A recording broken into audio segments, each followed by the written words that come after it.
I picked up A Thousand Splendid Suns when I was in London. I was about to board a flight, and I was so excited to see that he had written another book after Kite Runner, because I love Kite Runner.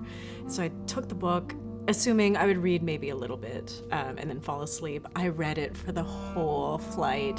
It's one of those books that I had to know. I had to know what was going to happen to these two women. There's something like 60,000 women in BC are the victim of physical or sexual abuse every year, and 36% of those are perpetrated by partners.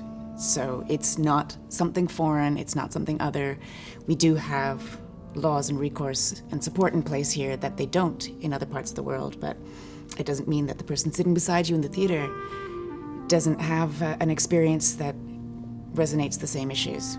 I got a chance to play the role, and then I went down to Seattle to watch Haysam, who's directing the play, who basically played my character. And it was the most moving, most beautiful show I have ever seen. And even being in it, knowing all the lines, knowing all the actions, it was still a new and moving show even for me. And just standing beside people being so moved, doesn't matter what age, doesn't matter what race, color, it was just beautiful.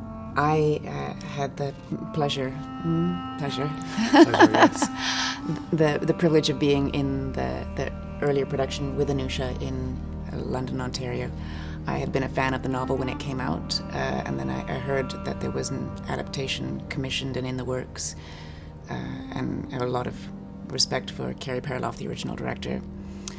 So when the audition posting went out, I thought, okay, I will go to Toronto and see if I can get a shot, and I did, and that was the start of a fun ride.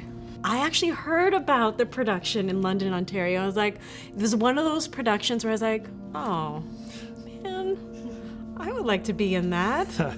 Never say never. This show is very, very specifically set in Afghanistan. So my wish would be that men and women watching this show would be able to see a part of themselves in it and see a part of their own struggle in it, and to understand that this isn't some other place where these things happen. It could happen to any of us. No one is exempt from domestic violence. No one is exempt from hypocritical rules for men and women. We're all in it together.